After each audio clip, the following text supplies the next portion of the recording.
Welcome to the show. I'm Ryan Gomez. And I'm John Kapora. Hi there. Still there. I love doing that at the same time with you. It's good. Thank you. I appreciate it. Anytime.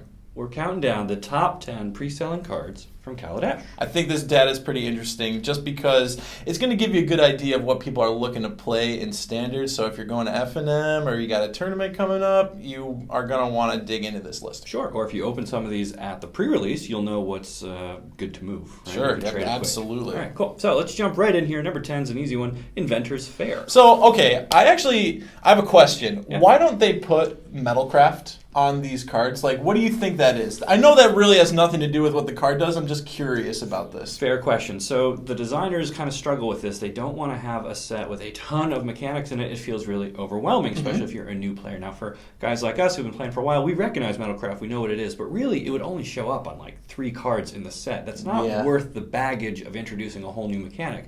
Okay. Plus, you would then open this card and expect to find Metalcraft on a bunch more. And when you don't, it's weird. It would feel weird. So, okay, cool. I actually did not know that. So, yeah, that's a good... Thank you for the insight. Glad to help. All right, moving along to number 9, Concealed Courtyard. These cards are just going to be a big deal in Modern and Standard alike, right? This whole cycle is definitely going to see play the fast lands, as we like to call them here. We're kind of completing the other pairings of this. We've had the 5 other ones from before, but now we're getting to round out the whole 10 set. So totally pick them up and sit on your play set. So those.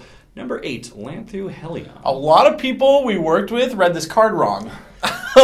You have to pay the 2 energy every upkeep, but this card's still awesome, right? It's just a 4/4 haster for 3. Absolutely. It's really, really good. It's going to hit hard and fast, and if you've got some spare energy sitting around, you can pay him to do it again and again. So sure. I like it. It brings the beats. So, all right. Number 7, Paradoxical Outcome. Oh, this is kind of like one of my...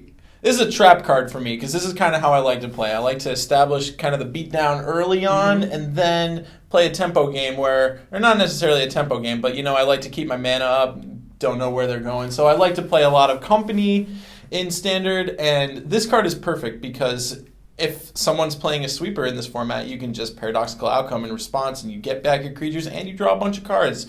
I don't know if it's that great in that situation, but I am drawn to it. It is a bit of a weird one because usually blue isn't the aggressive color, but this feels like you're right. You deploy a lot of threats. Your opponent tries to answer with a sweeper. You scoop them all up, draw more cards. But what did you scoop up that blue had played in the earlier turns? I don't know. Yeah, I don't know. Maybe a blue-red kind of aggressive combo with I don't know. We'll figure that one out. Maybe some artifacts. Who knows? Maybe some artifacts. Oh, all right. Let's keep it moving. Number 6, Fleetwheel Cruiser. Ball lightning! Yes. So this one's going to come down for 4 mana of any color, so it's going to fit in any deck. You really are not going to see this thing coming until it's in your face, hitting hard with that trample ability. So ridiculous. How much does it cost to crew? Just 2, 3. It's a little crew. It's not bad. Yeah. So it's really good. Yes. All right. How about the Panharmonicon? Panorama Ding Dong. Yeah, that card. It's good. Panharmonicon. Pretty casual card. I mean, it just does nothing as soon as you play it. This is going to be more for the commander set. I think so. You can definitely build a deck that's all about taking advantage of getting those enter the battlefield triggers to stack up and really go to town. Cloud Blazer. If you could make a really sweet draft deck with this card in Cloud Blazer, just so you know. I think we've seen that actually happen in the Loading Ready Run pre-release. I don't want to spoil the whole thing. Oh, I haven't watched it yet. I was going to watch the VODs. Because, clear your afternoon because that game takes like 90 minutes. Wow. That's awesome, though. It is awesome. Number 4, Aetherflux Reservoir. Another card for the more casual set. This is going to be pretty big in Commander as kind of a kill switch / bargaining chip for anybody that wants to, kind of control how the game goes. Yep, and there's also possibly modern applications we were saying before, right? You've got Soul Sisters kind of is a deck that does generate a lot of life, so if it's going to go anywhere, it's probably there. So on Wednesday, Conley Woods wrote an article about eggs, and he slotted in Aetherflux Reservoir in the deck, and I think that's got some potential. I think that's pretty sweet. Yeah. All right. We'll keep an eye out for that one. Let's keep moving down the list. We got number 3, Blooming Marsh. We could probably roll this in with number 2, Spire Bluff Canal. These lands are pretty important. They're going to see play in Modern and Standard.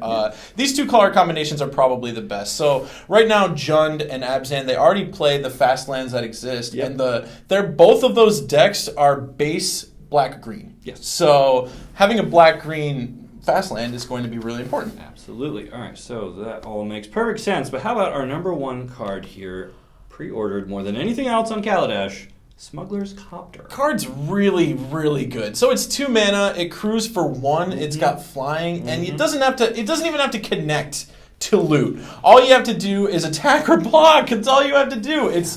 I can't ask for any more. This card was crazy pushed. Definitely. So, any surprises in there for you guys at home watching? I was surprised with Lathnu Hellion. I think more than just the people we work with read that card wrong. Absolutely. I'm surprised there was not more of the legendary creatures or planeswalkers. There's a bunch of stuff that I feel is kind of missing from here. But Chandra, I can't believe that card didn't sell better. All right. Well, maybe that'll change in the coming weeks. After pre-release, you'll get out there, see what really works, and start brewing up some great ideas for your decks.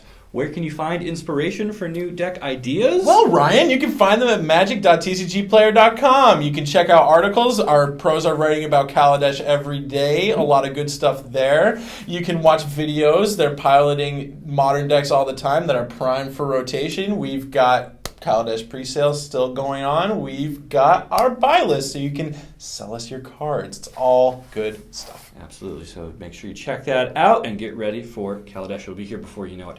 That's it for today. Thanks for watching. We'll see you next time. Bye, Internet.